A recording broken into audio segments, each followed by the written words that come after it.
दोस्तों, अयोध्या के राम मंदिर में जो प्राण प्रतिष्ठा हुआ है, श्री राम भगवान का प्राण प्रतिष्ठा हुआ है, उसमें जो मूर्ति बना है, उस मूर्ति की कलाकृतियों के बारे में आप लोग आगे जानेंगे कि किस तरह से उस मूर्ति की आकार दिया गया है, कलाकृति किस तरह से हुआ है। ये सभी बातें आप आगे जानेंगे।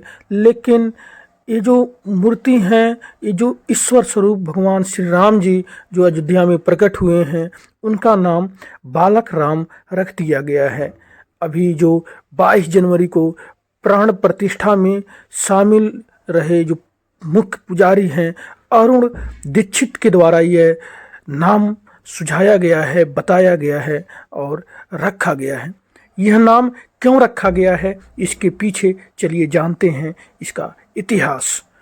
क्योंकि यह मूर्ति जो है एक बालक के तरह दिखने में लगते हैं, बहुत ही प्रसन्न, खुश, ओजस्वी, चमत्कारी, ओजवान, गुणवान, प्रतिभाशाली सभी चीज़ें आपको इस मूर्ति में देखने को मिल जाएगा।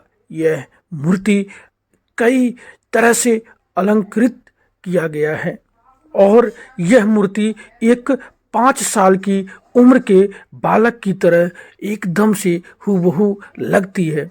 अगर आप देखेंगे तो आपका मन विचलित और प्रसन्न हो जाएगा और भगवान श्री राम में आपकी आस्था, प्रेम अगाध रूप से, अमिट रूप से इस मूर्ति को देखने के बाद आपके अंदर एक नई ऊर्जा, नई प्रेरणा का संचार पैदा होगा और आपको इस मूर्ति के द्वारा जो बातें बताई गई हैं, जो दिखाई गई हैं, जिसका मकसद है इस मूर्ति के बारे में बताना, तो इसको देख करके हर किसी के मन में खुशी का ठिकाना उमड़ पड़ता है कि मानो साक्षात श्री राम जी प्रकट हो गए हैं।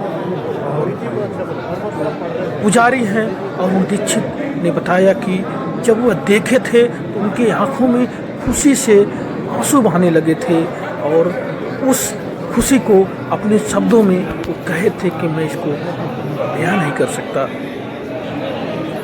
और कई तरह से जो प्राण प्रतिष्ठा में कई महान विभूतियाँ, महान व्यक्तित्वशाली लोग शामिल हुए थे। 6 लोग थे, 6 यजमान शामिल हुए थे। उसमें से मुख्य यजमान हमारे यशस्वी प्रधानमंत्री श्री नरेंद्र मोदी और RSS चीफ मोहन भागवत और इसी तरह से 6 यजमान उस मूर्ति की प्राण प्रतिष्ठा में शामिल हुए थे। दोस्तों, हम आपको बता दें कि हमारे प्रधानमंत्री श्री नरेंद्र मोदी जी ने कहा था कि राम मंदिर किसी को आग के हवाले नहीं करेगा, बल्कि वह ऊर्जा को जन्म दे रहा है।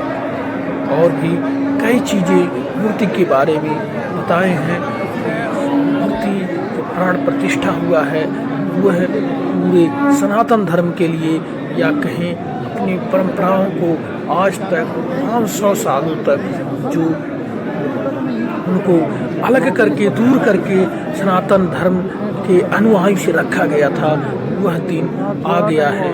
देर जो हुआ है, लेकिन अब जो श्री राम लला जो टेंट में अब नहीं रहेंगे, अब एक भव्य दिव्य मंदिर में रहेंगे। ये प्रधानमंत्री श्री नरेंद्र मोदी जी का कहना था। दोस्तों, मूर्ति को कई तरह से सजाया गया है, लेकिन मूर्ति का जो अलंकृत किया गया है, कैसे मूर्ति बनाई गई है, इसके बारे में आप जरूर जानें। श्री राम जन्मभूमि तीर्थ क्षेत्र के अनुसार रामलला की पुरानी जो मूर्ति है वो तो पहले रखी गई है और अस्थायी जो मूर्ति था रखी गई है। उसके बाद नई मूर्ति के सामने उस मूर्ति को रखा गया है। मूर्ति के लिए जो आभूषण हैं वह अध्यात्म से प्रेरित हैं। अध्यात्म यानी रामायण जैसे ग्रंथ से, वाल्मीकि रामायण से, रामचरितमानस से और अलवंदर श्रोतम जैसे ग्रंथों के गहन अध्ययन और शोध के अध्ययन के बाद यह चीज़ बनाया गया है।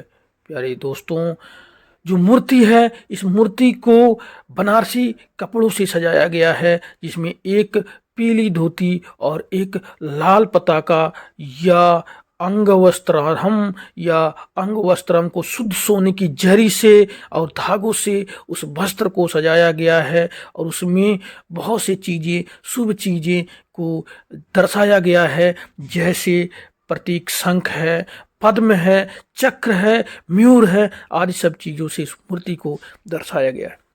और रामलला को 5 किलो से ऊपर के सोने के मुकुट से सजाया गया है, और उसमें हीरे, जवाहरात, माणिक, नीलम आदि सब चीज़ें उसमें लगा हुआ है।